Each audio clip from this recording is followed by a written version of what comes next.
pada zaman para hakim memerintah ada kelaparan di tanah Israel. Lalu pergilah seorang dari Betlehem Yehuda, beserta istrinya dan kedua anaknya, laki-laki ke daerah Moab, untuk menetap di sana sebagai orang asing. Nama orang itu ialah Elimeleh, nama istrinya Naomi, dan nama kedua anaknya Malong dan Kilion.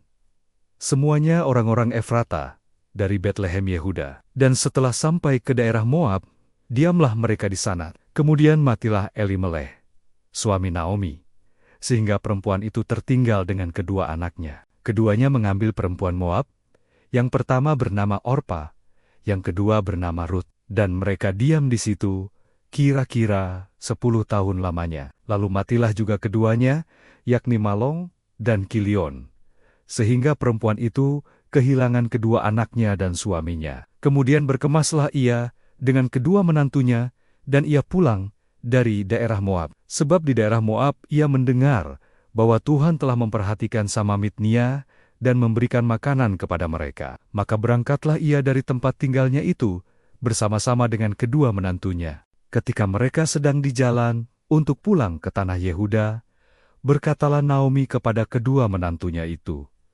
"Pergilah, pulanglah masing-masing ke rumah ibunya. Tuhan kiranya menunjukkan kasih-Nya kepadamu, seperti yang kamu tunjukkan kepada orang-orang yang telah mati itu, dan kepadaku. Kiranya atas karunia Tuhan kamu mendapat tempat perlindungan." Masing-masing di rumah suaminya, lalu diciumnyalah mereka. Tetapi mereka menangis dengan suara keras dan berkata kepadanya, "Tidak, kami ikut dengan engkau pulang kepada bangsamu." Tetapi Naomi berkata, "Pulanglah, anak-anakku. Mengapakah kamu turut dengan aku? Bukankah tidak akan ada lagi anak laki-laki yang kulahirkan untuk dijadikan suamimu nanti? Pulanglah, anak-anakku.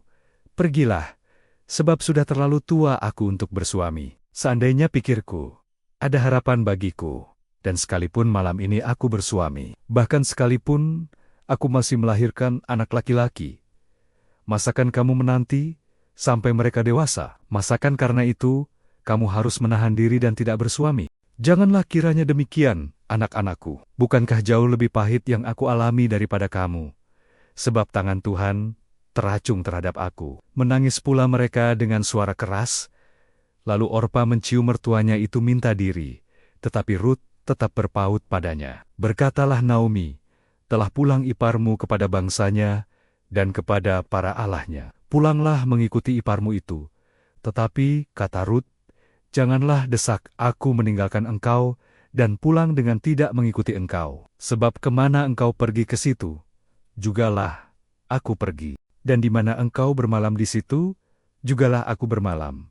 Bangsamulah bangsaku, dan Allahmulah Allahku. Di mana engkau mati, aku pun mati di sana, dan di sanalah aku dikuburkan. Beginilah kiranya Tuhan menghukum aku, bahkan lebih lagi daripada itu, jikalau sesuatu apapun memisahkan aku dari engkau, selain daripada maut." Ketika Naomi melihat bahwa Rut berkeras untuk ikut bersama-sama dengan dia, berhentilah ia berkota-kota kepadanya, dan berjalanlah keduanya sampai mereka tiba di Betlehem. Ketika mereka masuk ke Betlehem, gemparlah seluruh kota itu karena mereka, dan perempuan-perempuan berkata, "Naomikah itu?" Tetapi ia berkata kepada mereka, "Janganlah sebutkan aku Naomi, sebutkanlah aku Mara, sebab Yang Maha Kuasa telah melakukan banyak yang pahit kepadaku. Dengan tangan yang penuh aku pergi, tetapi dengan tangan yang kosong Tuhan memulangkan aku. Mengapakah kamu menyebutkan aku Naomi?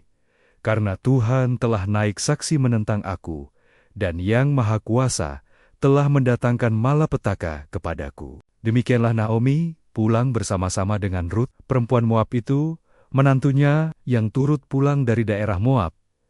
Dan sampailah mereka ke Betlehem pada permulaan musim menuai jelai. Naomi mempunyai seorang sanak dari pihak suaminya, seorang yang kaya raya dari kaum Elimeleh, namanya Boas.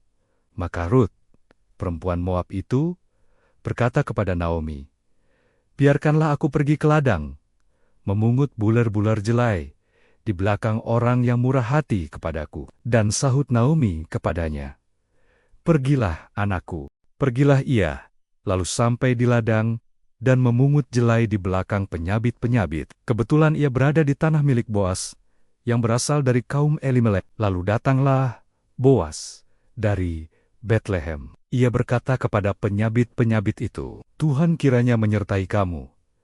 Jawab mereka kepadanya, "Tuhan kiranya memberkati tuan." Lalu kata Boas kepada bujangnya yang mengawasi penyabit-penyabit itu, "Dari manakah perempuan ini?" Bujang itu menjawab, "Dia adalah seorang perempuan Moab.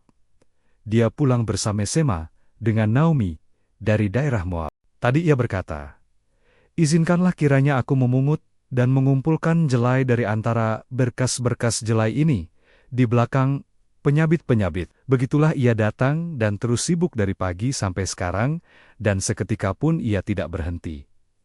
Sesudah itu berkatalah Boas kepada Rut, "Dengarlah dahulu, anakku, tidak usah engkau pergi memungut jelai ke ladang lain, dan tidak usah juga engkau pergi dari sini, tetapi tetaplah dekat penggerji-penggerjaku perempuan. Lihat saja ke ladang yang sedang disabit orang itu. Ikutilah perempuan-perempuan itu dari belakang. Sebab aku telah memesankan kepada pengerja-pengerja lelaki, jangan mengganggu engkau. Jika engkau haus, pergilah ke tempian-tempian, dan minumlah air yang dicedok oleh pengerja-pengerja itu."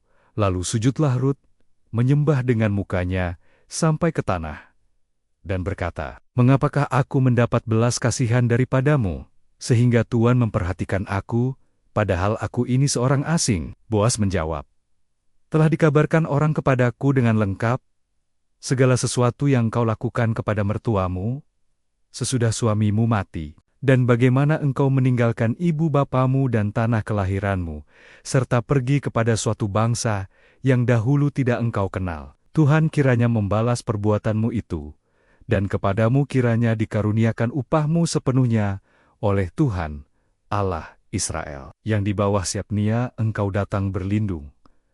Kemudian berkatalah Rut, "Memang aku mendapat belas kasihan daripadamu, ya Tuanku, sebab Tuhan telah menghiburkan aku dan telah menenangkan hati hambamu ini, walaupun aku tidak sama seperti salah seorang hamba-hambamu perempuan." Ketika sudah waktu makan, berkatalah Boas kepadanya, "Datanglah kemari, makanlah roti ini, dan celupkanlah suapmu ke dalam cuka ini." Lalu duduklah ia di sisi penyabit-penyabit itu, dan Boas mengunjukkan bertih gandum kepadanya. Makanlah Rut sampai kenyang, bahkan ada sisanya. Setelah ia bangun untuk memungut pula, maka Boas memerintahkan kepada pengerja-pengerjanya, dari antara berkas-berkas itu pun ia boleh memungut. Janganlah ia diganggu. Bahkan, haruslah kamu dengan sengaja menarik sedikit-sedikit dari onggokan jelai itu untuk dia, dan meninggalkannya supaya dipungutnya. Janganlah berlaku kasar terhadap dia. Maka ia memungut di ladang sampai petang. Lalu ia mengirik yang dipungutnya itu, dan ada kira-kira sifa jelai banyaknya. Diangkatnyalah itu, lalu masuklah ia ke kota. Ketika mertuanya melihat apa yang dipungutnya itu, dan ketika dikeluarkannya, dan diberikannya kepada mertuanya, sisa yang ada setelah kenyang itu, berkatalah mertuanya, "Di mana engkau memungut, dan di mana engkau bekerja hari ini?" Diberkatilah kiranya orang yang telah memperhatikan engkau itu. Lalu diceritakannya kepada mertuanya itu, pada siapa ia bekerja. Katanya, "Nama orang pada siapa aku bekerja hari ini ialah Boas." Sesudah itu berkatalah Naomi, "Diberkatilah kiranya orang itu oleh Tuhan yang rela mengaruniakan kasih setianaya kepada orang-orang yang hidup dan yang mati." Lagi kata Naomi, "Orang itu kaum kerabat kita. Dialah salah seorang yang wajib menebus kita." Lalu kata Rut, "Lagi pula ia berkata kepadaku, tetaplah dekat penggerji-penggerjaku, sampai mereka menyelesaikan seluruh penyabitan ladangku." Lalu berkatalah Naomi, "Ya anakku, sebaiknya engkau keluar bersama-sama dengan penggerju-penggerjanya perempuan, supaya engkau jangan disusahi orang di ladang lain." Demikianlah Rut tetap dekat pada penggerji-penggerja perempuan Boas untuk memungut, sampai musim menuai jelai, dan musim menuai gandum telah berakhir, dan selama itu ia tinggal pada mertuanya. Lalu Naomi berkata kepada Rut, "Anakku, apakah tidak ada baiknya jika aku mencari tempat perlindungan bagimu, supaya engkau berbahagia? Maka sekarang Bukankah Boas, yang penggerji-penggerjiannya perempuan telah kau temani itu, adalah sanak kita? Dia pada malam ini menampi jelai di tempat pengirikan. Maka mandilah dan beruraplah. Pakailah pakaian bagusmu, dan pergilah ke tempat pengirikan itu. Tetapi janganlah engkau ketahuan kepada orang itu, sebelum ia selesai makan dan minum. Jika ia membaringkan diri tidur, perhatikanlah baik-baik tempat ia berbaring. Kemudian, datanglah dekat. Singkapkanlah selimut dari kakinya, dan berbaringlah di sana. Maka ia akan memberitahukan kepadamu apa yang harus kau lakukan. Lalu kata Rut, segala yang engkau katakan itu akan kulakukan. Sesudah itu pergilah ia ke tempat pengirikan dan dilakukannya lah, tepat seperti yang diperintahkan mertuanya kepadanya. Setelah Boas habis makan dan minum, dan hatinya gembira, datanglah ia untuk membaringkan diri tidur pada ujung timbunan jelai itu. Kemudian datanglah Rut dengan diam-diam, menyingkapkan selimut dari kaki Boas, dan berbaringlah di situ. Pada waktu tengah malam, terjagalah Boas, lalu meraba-raba ke sekelilingnya, dan ternyata ada seorang perempuan berbaring di sebelah kakinya. Ia bertanya, "Siapakah engkau ini?" Jawab Rut, "Aku Rut, hambamu. Kembangkanlah kiranya sayapmu, melindungi hambamu ini, sebab engkaulah seorang kaum yang wajib menebus kami." Lalu Boas berkata, "Diberkatilah kiranya engkau oleh Tuhan, ya anakku. Sekarang engkau menunjukkan kasih-Mu lebih nyata lagi daripada yang pertama itu, karena engkau tidak mengger-ngger orang-orang muda, baik yang miskin maupun yang kaya. Oleh sebab itu, anakku, janganlah takut, segala yang kau katakan itu akan kulakukan kepadamu. Sebab setiap orang dalam kota kami tahu bahwa engkau seorang perempuan baik-baik, maka sekarang memang aku seorang kaum yang wajib menebus. Tetapi masih ada seorang penebus lain yang lebih dekat daripadaku. Tinggallah di sini malam ini, dan besok pagi. Jika ia mau menebus engkau, baiklah. Tetapi jika ia tidak suka menebus engkau, maka akulah yang akan menebus engkau, demi Tuhan yang hidup. Berbaringlah sampai pagi." Jadi Rut berbaring sampai pagi, lalu bangun sebelum orang dapat mengenali satu sama lain. Sebab Boas berkata, "Janganlah diketahui orang bahwa seorang perempuan datang ke tempat pengirikan." Lagi katanya, "Berikanlah selendang yang kau pakai itu, dan tadahkanlah." Lalu ditadahkanlah selendang itu, dan Boas menakar 6 takar jelai ke dalamnya. Sesudah itu, ia pergi ke kota. Setelah Rut sampai kepada mertuanya, Naomi bertanya, "Bagaimana, anakku?" Lalu Rut menceritakan segala yang dilakukan Boas kepadanya, dan berkata, "Yang 6 takar jelai ini diberikannya kepadaku, sebab katanya, engkau tidak boleh pulang kepada mertuamu dengan tangan hampa."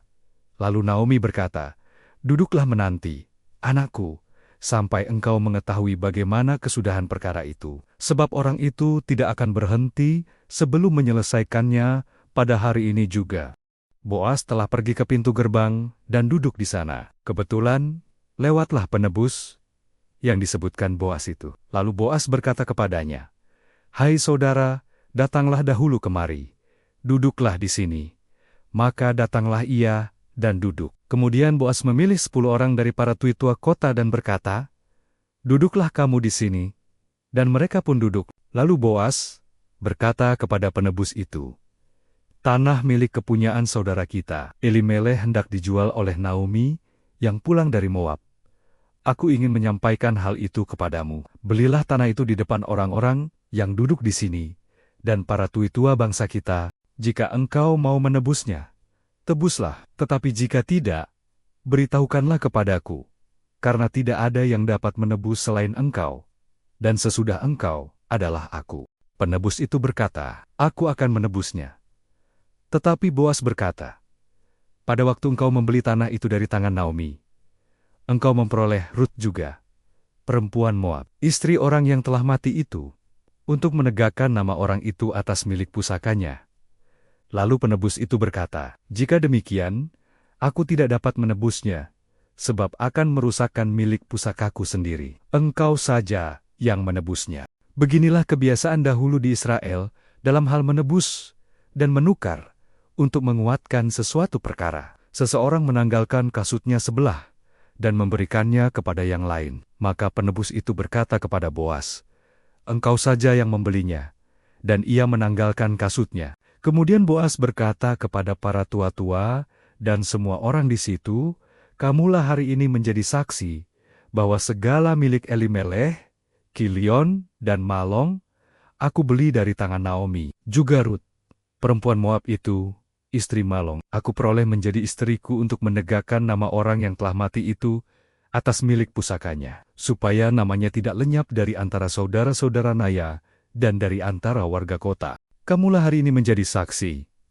Seluruh orang banyak yang hadir dan para tua-tua berkata, "Kamilah menjadi saksi. Tuhan kiranya membuat perempuan yang masuk ke rumahmu itu seperti Rahel dan Li yang membangunkan umat Israel. Biarlah engkau makmur di Efrata dan termasyur di Betlehem. Keturunanmu kiranya seperti keturunan Peres yang dilahirkan Tamar bagi Yehuda, oleh karena anak-anak yang akan diberikan Tuhan kepadamu dari perempuan muda ini." Lalu Boas mengambil Rut menjadi istrinya, dan atas karunia Tuhan Rut mengandung dan melahirkan seorang anak laki-laki. Perempuan-perempuan berkata kepada Naomi, "Terpujilah Tuhan yang telah menolong engkau dengan seorang penebus. Termasyurlah kiranya nama anak itu di Israel. Dialah yang akan menyegarkan jiwamu dan memelihara engkau pada masa tuamu. Sebab menantumu yang mengasihimu telah melahirkannya, perempuan yang lebih berharga bagimu dari 7 anak laki-laki." Naomi mengambil anak itu dan meletakkannya pada pangkuannya, dan dialah yang mengasuhnya. Tetangga-tetangga perempuan berkata, "Pada Naomi telah lahir seorang anak laki-laki, dan mereka menamai dia Obed. Dialah ayah Isai, ayah Daud." Inilah keturunan Peres. Peres memperanakan Hezron, Hezron memperanakan Ram, Ram memperanakan Aminadab, Aminadab memperanakan Nahason, Nahason memperanakan Salmon, Salmon memperanakan Boas, Boas memperanakan Obed, Obed memperanakan Isai, dan Isai memperanakan Daud.